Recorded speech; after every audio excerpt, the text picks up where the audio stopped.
Good morning, dear students. As we know that we have already completed the lesson, the 100 races part 1, and it's the remaining part. I'm just starting from the page number 68, and 68th page, third paragraph, you please focus it.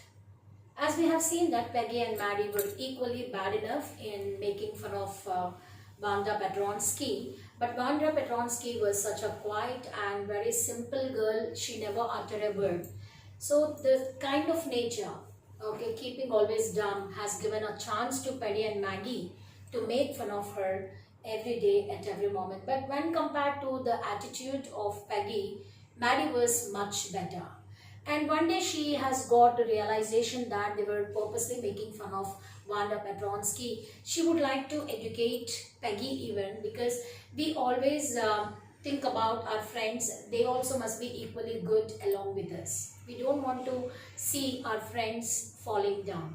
So she also had developed such kind of mood towards Peggy, and she just wanted to educate Peggy. Maddie was decided.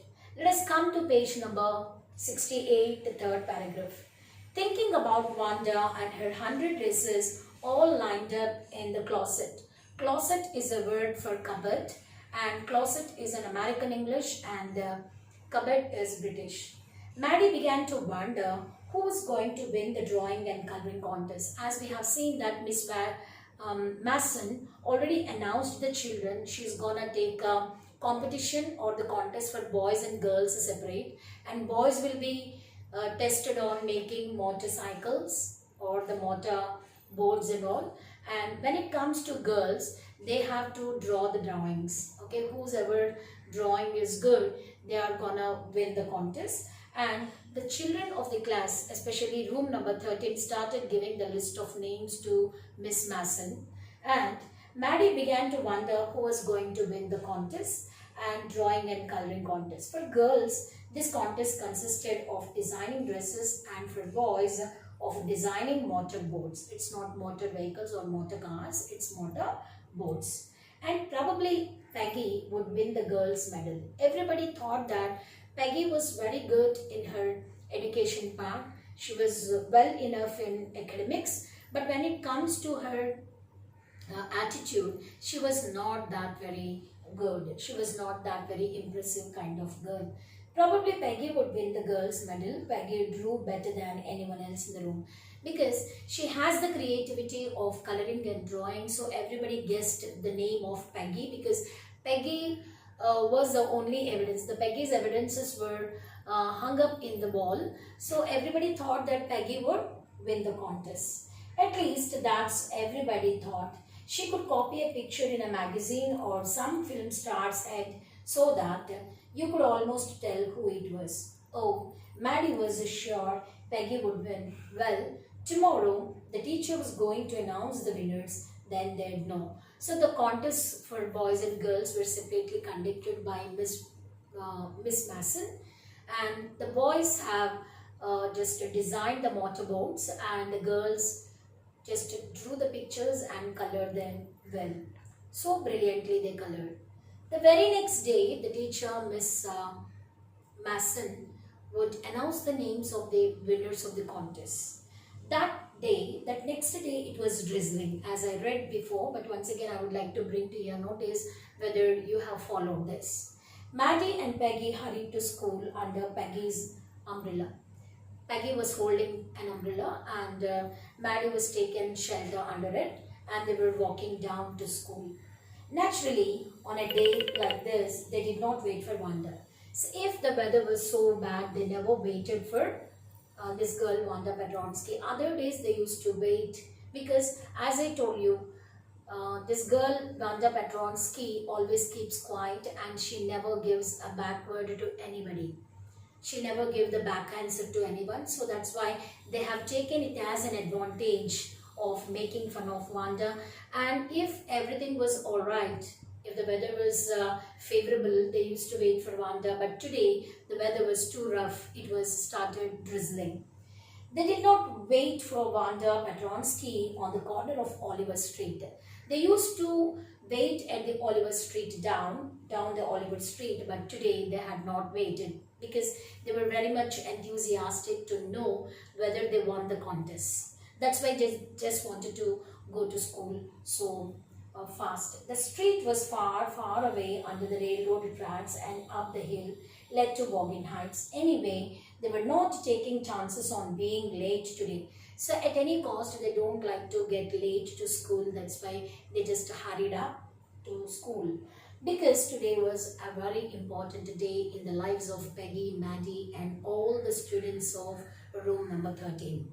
Do you think Miss Masson will announce the winners today? Asked Peggy. Peggy got a doubt. Do you think Miss Masson would announce the names of the contestants today? Oh, I hope so. The minute we get in, said Maddie. According to Miss Masson's report, she already announced the previous day that she would be giving out, or she will be announcing the names of the contestants who have got the winning point. Oh, she said that she hoped it. Of course, you'll win, Peggy. And she also supported her friend, saying that she was good enough in drawing the pictures. So she thought that according to her guesswork, she thought that Peggy would be the winner. And hope so, said Peggy eagerly. And Peggy had taken this comment so well, because whenever our friends always be with us and supporting us, and they're always with us, we feel really very happy. Here Maddie was she's praising this girl Peggy, so Peggy was also taking the comments of Maddie in a very broad-minded way. The minute they entered the classroom, they stopped short and gasped. Why they were gasped? What was the reason that they were gasped at the moment that they reached the school? Gasping, in the sense taking the breath forcefully. Gasping, that is gasping. Gasping means taking the breath forcefully. And here both the girls were gasped because they have covered such a long distance of way. So by the time they reached the school, they were so exhausted. And the minute they entered the classroom, they stopped short and gasped.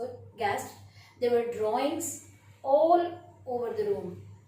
Too many drawings were kept and they were spread elaborately in the room number 13 on every ledge and every windowsill, dazzling colors and brilliant lavish designs.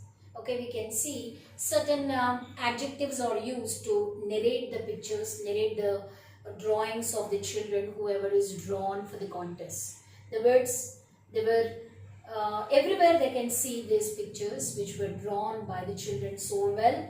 Some of them were there in the ledge and some of them were there in the window sill, and it was dazzling. What does it mean by the word dazzling?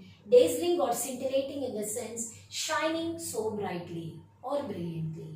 Dazzling in the sense shining something brightly or brilliantly. Dazzling is one adjective. Dazzling colors. What kind of colors could they see? Bright colored paintings or bright colored pictures were seen in every ledge and every windowsill. And they were brilliant. They were looking so nice. Whoever look at those pictures, they really get surprised and they express their willingness to take up those pictures by them. Lavish designs. How were the designs? They were so lavish. What does it mean by lavish? That family lives so lavish. What does it mean by the word lavish? It's an adjective like dazzling. Lavish in the sense bestow something or spending something so what we can say, lavishly they are living means very luxuriously, we can say. Designs were so good. When it comes to the bright colored designs, they are narrating using the word lavish. They were looking so bright.